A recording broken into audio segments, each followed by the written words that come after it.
नमस्कार, हमारा उत्तराखंड में आपका स्वागत है। मैं हूं आपके साथ भावना त्रिपाठी। रुक करेंगे प्रदेश की तमाम बड़ी खबरों की ओर। उपराष्ट्रपति जगदीप धनखड़ एक दिवसीय दौरे पर है। उपराष्ट्रपति मसूरी स्थित लाल बहादुर शास्त्री राष्ट्रीय प्रशासन अकादमी में आईएएस चरण 3 के समापन समारोह में मुख्य अतिथि के रूप में शिरकत करेंगे। वहीं इस दौरे को लेकर सिटी एसपी प्रमोद कुमार ने कहा कि सुरक्षा व्यवस्था के पुख्ता इंतजाम किए गए हैं। साथ ही आम जन को भी इस दौरान जाम की समस्या से ना जूझना पड़े, इसके लिए रोड मैप भी तैयार किया गया है।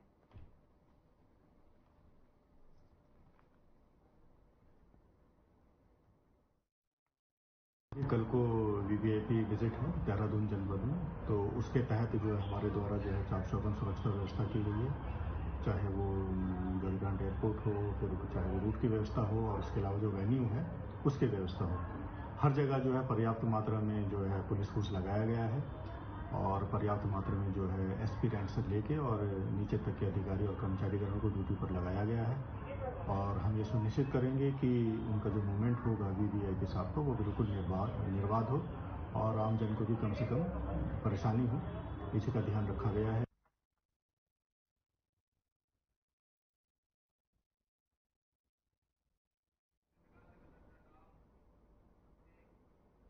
लोकसभा चुनाव के बीच बीजेपी के स्टार प्रचारकों के उत्तराखंड दौरे शुरू हो गए हैं। भारतीय जनता पार्टी के राष्ट्रीय अध्यक्ष जेपी नड्डा विकासनगर दौरे पर हैं और बीजेपी के उम्मीदवार राज लक्ष्मी शाह के लिए चुनाव को लेकर जनता को संबोधित किया। जेपी नड्डा विकासनगर के वेदांश चौक पहुंचे। वहीं बीजेपी कार्यकर्ताओं ने डाक पत्थर से वेदांश चौक तक रोड शो निकाला और वहीं वेदांश चौक के पास मैदान में जेपी नड्डा समेत बीजेपी के दिग्गज नेताओं ने विशाल जनसभा को संबोधित किया। इस बार 400 पार का नारा सही साबित करने को लेकर बीजेपी पार्टी लगातार उत्तराखंड में जगह जगह जनसभा करती हुई नजर आ रही है।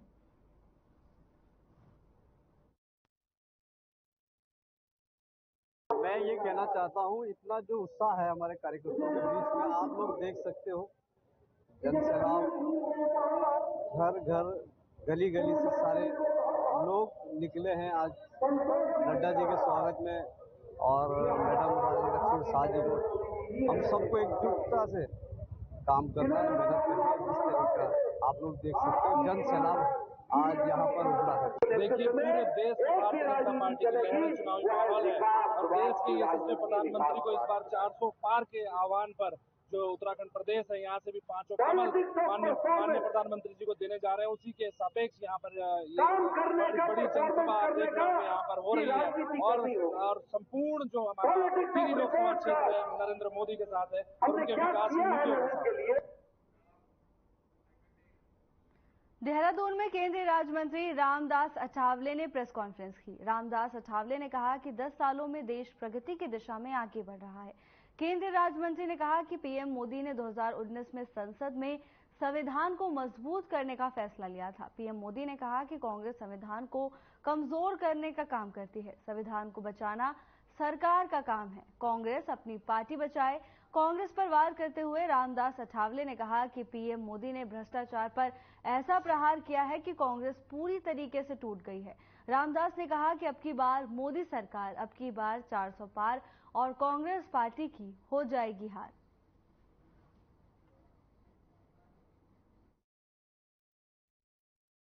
और मैं भी पहले कांग्रेस पार्टी के साथ था। मैं 3 बार लोकसभा में कांग्रेस के अलायंस में मैं चुनकर आया था। जब मैंने भी देखा कि कांग्रेस इतनी भ्रष्टाचारी है, उस कांग्रेस के साथ रहने से फायदा नहीं। और इसीलिए 2014 के लोकसभा के चुनाव में जो मेरी party Republican party of India है, ये पार्टी भारतीय जनता पार्टी के साथ एनडीए में आई और नरेंद्र मोदी जी के नेतृत्व में 282 सीटें बीजेपी को मिली। 2019 में 303 सीटें बीजेपी को मिली और एनडीए को 351 सीटें मिली थी। 2019 में एनडीए को 351 सीटें बीजेपी एनडीए को मिली थी। अभी हमारा नारा है, अब की बार मोदी सरकार, अब की बार 400 पार, अब की बार 400 पार, कांग्रेस पार्टी की हो जाएगी हार। अखिल भारतीय कांग्रेस कमेटी ने उत्तराखंड प्रदेश कांग्रेस कमेटी की मुख्य प्रवक्ता गरिमा महारा दसौनी को उत्तर प्रदेश संचार विभाग का समन्वयक नियुक्त किया है। इसी को लेकर गरिमा महारा दसौनी प्रदेश नेतृत्व, राष्ट्रीय नेतृत्व का धन्यवाद कर रही थी, जो उन्हें इतने बड़े प्रदेश की जिम्मेदारी दी है। गरिमा महारा ने कहा कि वो पार्टी के विश्वास पर खरी उतरेंगी और जो जिम्मेदारी पार्टी ने उन्हें दी है, उस जिम्मेदारी का बखूबी निर्वहन करेंगी।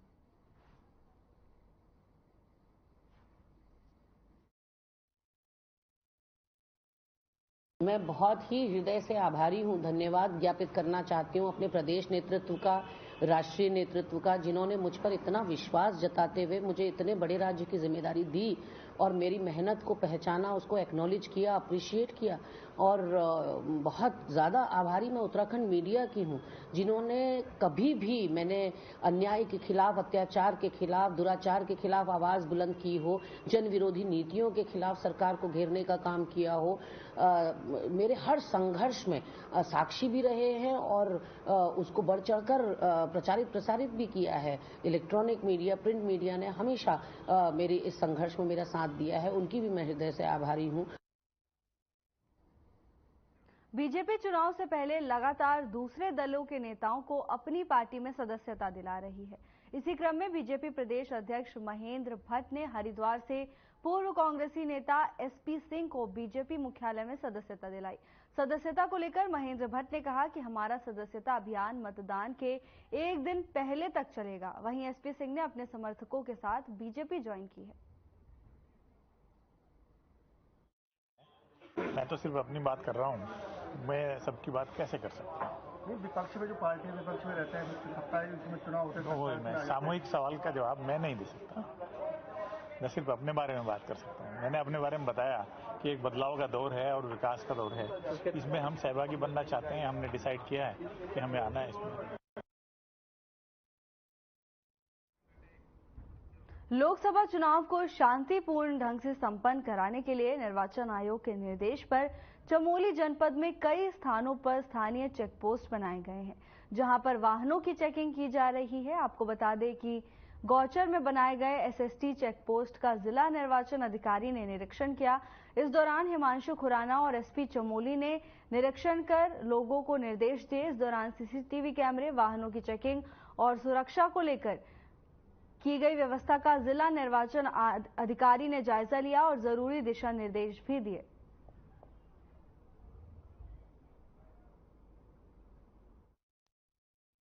लोकसभा सामान्य निर्वाचन के अंतर्गत इसमें जो निर्वाचन आयोग के निर्देश हैं, उसमें जनपद में जगह जगह पर हमने स्थायी निगरानी दल, जो स्टैटिक सर्वेलेंस टीम है, उनकी स्थापना करी। तो ऐसे ही एक जो स्टैटिक बैरियर है गौचर, जहाँ पर हमने जो हमारा इंटर बॉर्डर भी है, वहाँ पर सीसीटीवी भी स्थापित किया। तो इसी क्रम में जो भी यहाँ व्यवस्थाएं की गई हैं चेकिंग की एसएसटी द्वारा, उसका निरीक्षण किया है। जो सीसीटीवी यहाँ पर स्थापित है और किस तरह से यहाँ पर वाहनों की चेकिंग की जा रही है, जो निर्वाचन आयोग के निर्देश है, तो उसी क्रम में आवश्यक दिशा निर्देश दिए गए हैं।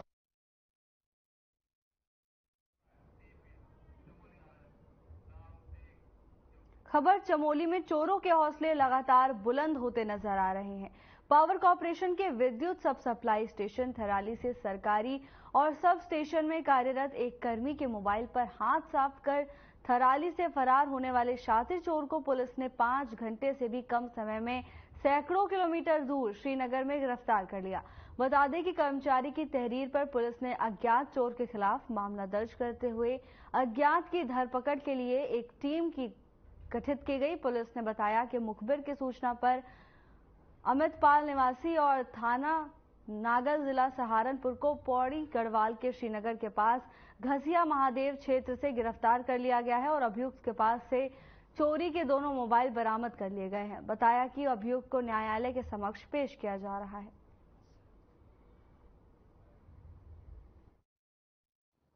श्री गंगाधर जी के 2 मोबाइल फोन चोरी चले गए, जिसकी रिपोर्ट थाना थराली पर दर्ज की गई और पुलिस द्वारा गहन पता रस्सी सुराग रस्सी के बाद दोनों मोबाइलों के साथ अभियुक्त अमित पाल निवासी थाना नागल सहारनपुर को गिरफ्तार किया गया। अभियुक्त को गिरफ्तारी के उपरांत न्यायालय पेश किया जा रहा है।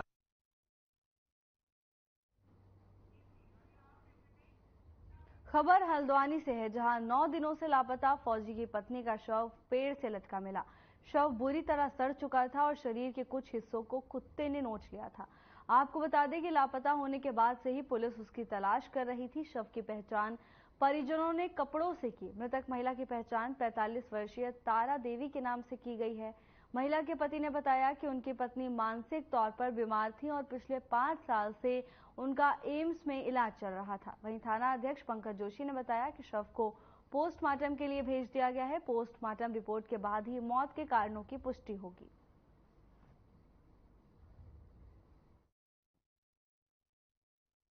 गांजा में सीएनजी क्रिकेट एरेना है। ग्राउंड के पीछे एक बेल का पेड़ है, सुनसान सी जगह है। इस पर एक महिला लटकी हुई पाई गई थी। बच्चे जो खेल रहे हैं और बॉल गई होगी तो उन्होंने तब बॉडी को देखा, पुलिस को सूचना मिली और थाने की टीम भी आई है और मैंने भी अभी विजिट किया है घटनास्थल। तो बॉडी कम 7-8 दिन पुरानी लग रही है और जैसे कि थानाध्यक्ष ने बताया कि 26 तारीख को एक गुमशुदगी दर्ज थी एक महिला की। टिहरी में जनसभा का आयोजन किया गया, जहां मुख्यमंत्री पुष्कर सिंह धामी शामिल हुए। आइए आपको सुनाते हैं इस दौरान उन्होंने क्या कुछ कहा। गंगा मैया की। धनोल्टी विधानसभा की इस सभा में इस क्षेत्र के हमारे धनोल्टी क्षेत्र के लोकप्रिय विधायक बहुत ही सहज और सरल भाई प्रीतम सिंह पवार जी, भारतीय जनता पार्टी के जिला अध्यक्ष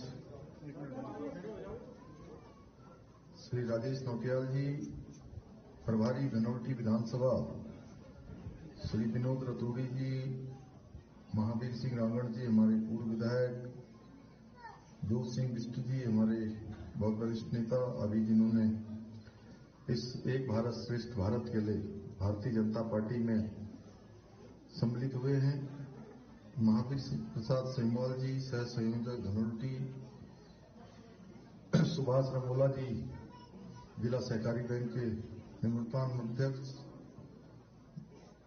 जौनपुर ब्लॉक की ब्लॉक प्रमुख सीता रावत जी, प्रमुख फौलदार प्रभा बिष्ट जी, भोला सिंह परमार जी, पृथ्वी सिंह रावत जी, प्रदेश उपाध्यक्ष ओबीसी मोर्चा राजेश नौटियाल जी, महिला मोर्चा की प्रदेश की महामंत्री और पूर्व प्रमुख बहन गीता रावत जी,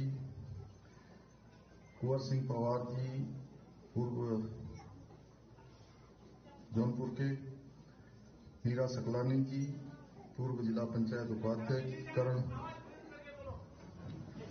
करण कंडारी जी, रामचंद्र खंडूरी जी, जय सिंह अजवाण जी, संजय नेगी जी ओबीसी मोर्चा के हमारे प्रदेश के अध्यक्ष अनुसूचित ओबीसी मोर्चा और मंच पर आसीन भारतीय जनता पार्टी के हमारे सभी मंडलों के अध्यक्ष, सभी हमारे पदाधिकारीगण, सभी प्रतिनिधिगण, ग्राम प्रधान, क्षेत्र पंचायत, जिला पंचायत, सभी हमारे समूह की आई हुई बहनें, मेरे सभी बड़े बुजुर्ग, सभी उपस्थित माताएं, बहनें और मेरे सभी नौजवान साथी, मैं सबसे पहले तो मां सुखंडा देवी की इस पावन भूमि को प्रणाम करता हूं, नमन करता हूं। और अभी 2 दिन पहले रुद्रपुर में माननीय प्रधानमंत्री जी आए थे और प्रधानमंत्री जी ने माइक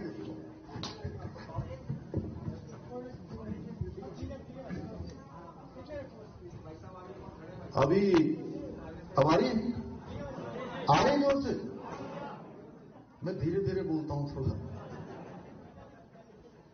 अभी प्रधानमंत्री जी 2 दिन पहले हमारे राज्य में उत्तराखंड में रुद्रपुर में आए थे और रुद्रपुर में उन्होंने एक विशाल रैली को संबोधित किया था और उस रैली से उन्होंने एक संदेश दिया।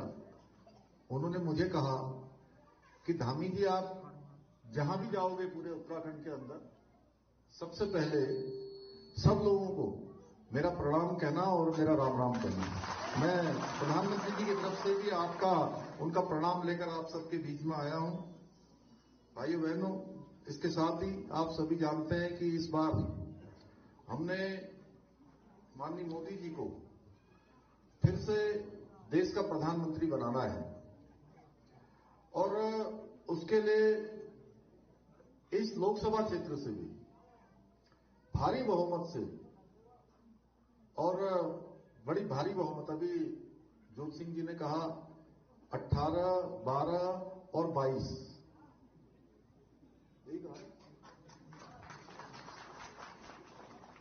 तो अब सारी विभूतियां हमारी सब एक साथ हैं। प्रीतम भाई के नेतृत्व में इस विधानसभा को जो है आप सब लोगों ने इस बार ऐतिहासिक, क्योंकि इस बार मैं पूरे उत्तराखंड में लगभग 30-32 ऐसी सभाओं में जा चुका हूं और हर लोकसभा क्षेत्र और हर विधानसभा क्षेत्र में चला गया हूं।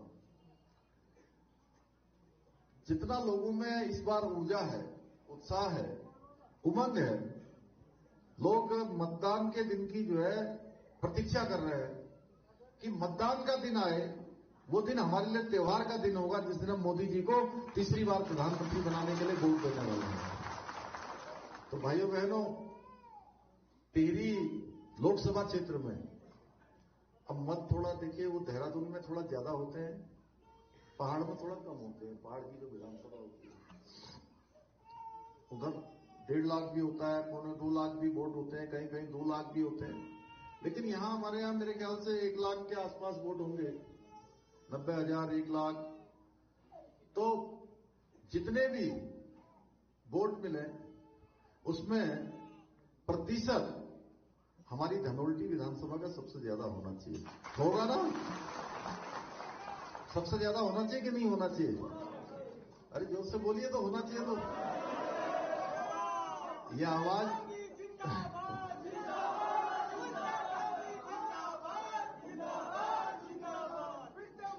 भाइयों बहनों, ये चुनाव मेरा चुनाव नहीं है, ये चुनाव आपका चुनाव भी नहीं है। ये चुनाव है इस बार देश को दुनिया का सिरमौर भारत बनाने का चुनाव है। इस बार विकसित भारत बनाने का चुनाव है। इस बार मोदी जी को तीसरी बार प्रधानमंत्री बनाने का चुनाव है और मतदान के रूप में दिए जाने वाला आपका जो आशीर्वाद है वो जन आकांक्षाओं के संकल्पों की पूर्ति और सिद्धि तक पहुंचाने का चुनाव है। इसलिए 19 तारीख को हम लोगों ने इस क्षेत्र से, आप लगातार माला लक्ष्मी शाह जी को जिताते आए हैं, इस बार भी उनको विजय बनाना है। भाइयों बहनों, मोदी जी ने देश को विकसित राष्ट्र बनाने के लिए जो संकल्प लिया है और जो उन्होंने 140 करोड़ देशवासियों को अपना परिवार मान के उन्होंने काम किया है। अगर पिछले 10 सालों की अगर हम बात करें तो 10 सालों में एक दिन ऐसा नहीं रहा जिस दिन प्रधानमंत्री मोदी जी ने छुट्टी ली हो, किसी दिन वो अपने काम से अलग हुए हों। उन्होंने एक एक क्षण और एक एक पल समर्पित किया है, तो हमारे देश के 140 करोड़ लोगों को समर्पित किया है। और 140 करोड़ परिवार, 140 करोड़ लोग, मोदी जी कहते हैं कि 140 करोड़ लोग ये मेरा परिवार है, मेरे पारिवारिक जन हैं, मैं उनके लिए काम कर रहा हूं। कई बार लोग कह रहे थे, मोदी जी स्वयं कहते हैं, उनसे कहा कि मोदी जी आपने देश में इतने सारे काम कर दिए हैं, सीएए का कानून आपने लागू कर दिया, 3 तलाक आपने हटा दिया, धारा 370 भी देश से समाप्त हो गई, कश्मीर भारत का अभिन्न अंग हो गया और भगवान आराध्य देव प्रभु श्री राम, जिनका नाम हम हर क्षण लेते हैं, हर पल लेते हैं, कोई परेशानी हमको होती है तो हमारे मुंह से क्या निकलता है? हे राम, राम राम। और कितने भी कष्टों में क्यों ना हो, आप राम राम का जाप करिए, जय राम श्री राम जय जय राम, जय राम श्री राम जय जय राम। तो मैं दावे के साथ कह सकता हूं कि आपकी परेशानी कम हो जाएगी, आपके कष्ट दूर हो जाएंगे। भगवान राम कहीं ना कहीं आपको जो है सहायता प्रदान कर देते हैं। तो ऐसे राम, उनका मंदिर भी हमारे प्रधानमंत्री मोदी जी ने अयोध्या में बना दिया। देश के अंदर गरीब कल्याण अन्न की योजनाएं चालू कर दी। कोरोना आया, कोरोना में हर किसी को, किसी के घर का चूल्हा न बुझे, उसके लिए 5 किलो राशन 1 मिनट में देने का प्रावधान किया। निःशुल्क कोरोना की वैक्सीन लगाई और वो जो राशन देने की योजना शुरू करी, उस योजना को आने वाले 5 सालों के लिए और बढ़ा दिया है। यानी 5 साल तक अभी वो योजना चलती रहेगी। घर घर तक नल से जल। हमारा उत्तराखंड में फिलहाल के लिए बस इतना ही। जल्द हाजिर होंगे नई अपडेट्स के साथ। नमस्कार।